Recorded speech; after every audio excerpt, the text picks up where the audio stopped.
Oh, man. Well, this day just got worse. Welcome back to Wake Up Woodward. We appreciate you guys for starting off the day with the crew. Somebody who I thought was having a decent start to training camp. It looks like it's going to be out indefinitely. According to Adam Schefter, he says, sources, Lions cornerback Emmanuel Moseley suffered a torn pec in practice and now will be out indefinitely. Come on. I gotta throw this over to our guy. Oh no, you guys go ahead and talk. You don't have to start with me. All right.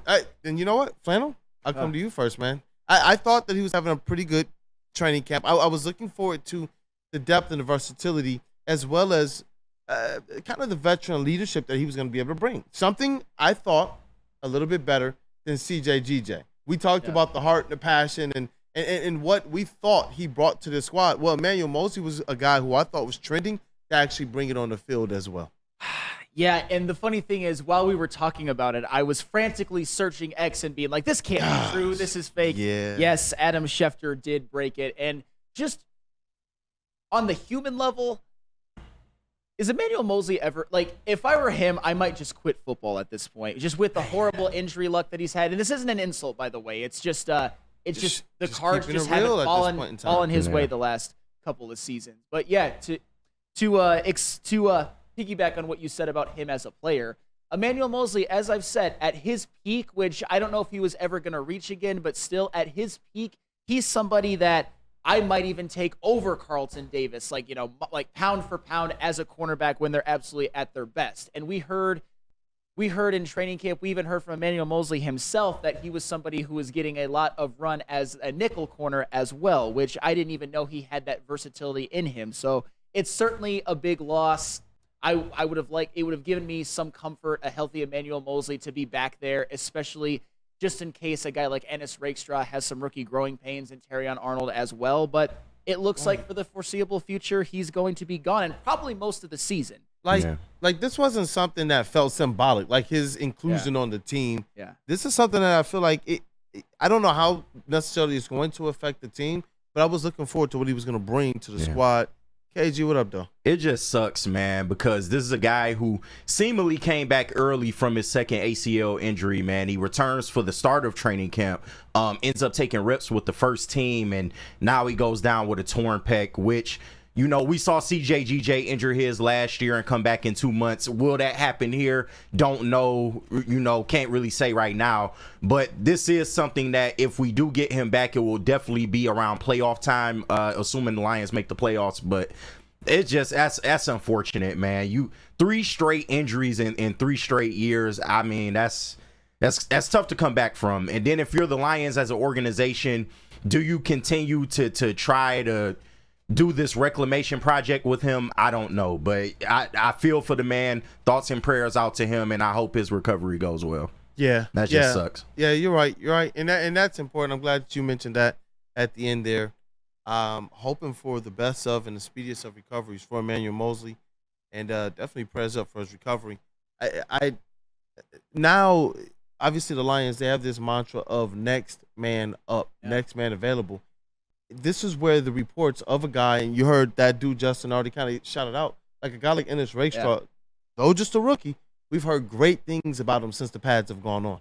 Yeah, that's the thing. When you're Ennis Rakestraw, he's somebody who obviously wasn't as touted of a prospect as a Terrion Arnold. That's why they were able to get him in the second round. But you're hearing a lot of good things from him in camp.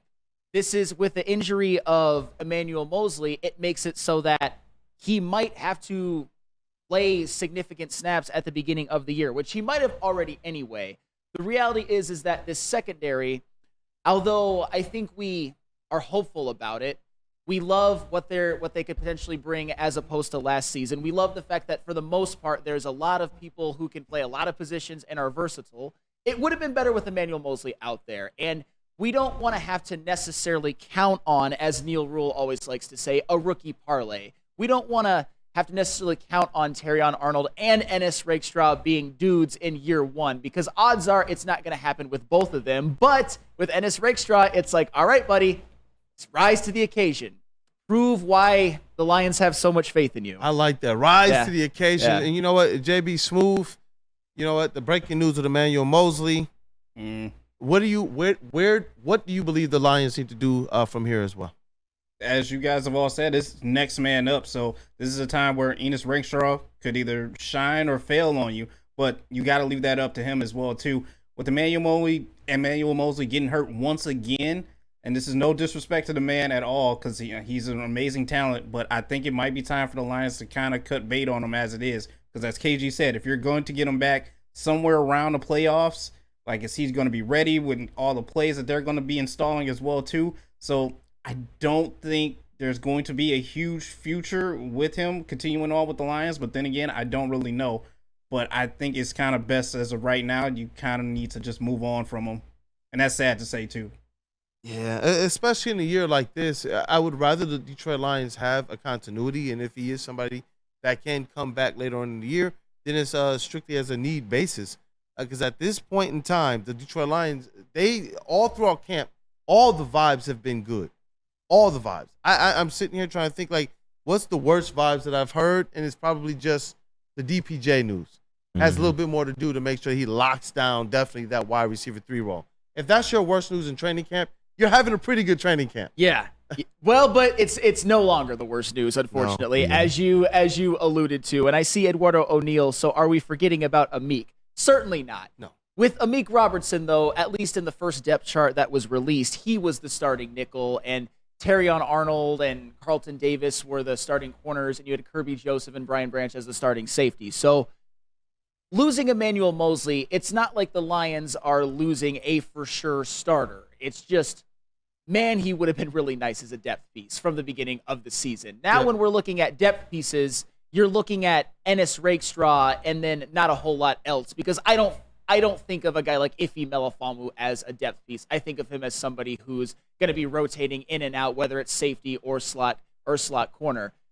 Like I said, it's not like Emmanuel Moseley was going to go back to his old form in San Francisco. Hell, it sounded like he would have been playing more nickel, but it's always nice to have more bodies back there, because odds say it's not even going to be the only injury. Hopefully nothing more serious, but he would have been a really nice depth piece. Yeah. I was really looking forward to watching him, but it's going to be a while. Yeah, and just to kind of put that context on there, like, we had an earlier discussion where somewhere back in February discussing the potential impact of a guy like CJ Yeah. When we were saying, is this a guy that we bring back or not? Ultimately, we know what happened, where he went. And the philosophical discussion was, okay, this guy brings a lot of hype. He's bringing that certain swag, yeah. And you were saying, but where's that impact on the field? This was a guy in Emmanuel Moseley who I thought was going to be able to bring both of those things together as a vet. Not somebody that we thought was going to go out there and be your lockdown number one, but somebody was going to go out there and bring something that I do believe you need during a season like this. He had a certain experience too, because we talked about CJ brings this playoff experience. Well, Emmanuel Moseley had that, but he was going to be somebody that was going to be on the field playing. And all the reports out of training camp, this just I was looking forward to him being able to have a good season as well after working back from both of those knee injuries already. So it's unfortunate to hear. And the worst thing is, when you talk about Emmanuel Moseley right now, the fact that he had another serious injury, you can't even call that surprising anymore. When it's 3 consecutive seasons of, I would say, borderline catastrophic injuries, with ACL certainly, and I would say with a torn pec as well, if you're talking about the Lions re-signing him, if you're talking about another team picking him up, when you've had that many injuries, you're borderline radioactive, or you are radioactive, and it's just unfortunate because nobody likes this. Nobody is reveling in this, but it's not even necessarily the fact that it happened. He's not the most surprising person to have it happen to. I'll just say that. And I hate to say that because I'm not calling him soft or anything like that. It's just some people are just not blessed with injury luck. A guy like him, a guy like Jason Verrett, it's just, it's unfortunate. Yeah, injury prone. Like, unfortunately, that's a tagline for certain guys once they're just consistently hurt. You hate to say it, but that's kind of the reputation he's got now. Yeah. At the very least, the Detroit Lions are insulated for something like this. You know, I don't want to overstate it. I was just really looking forward to what that story could have meant and what he could have meant as a guy with experience that was going to give us what I believe to be some decent contribution on the field.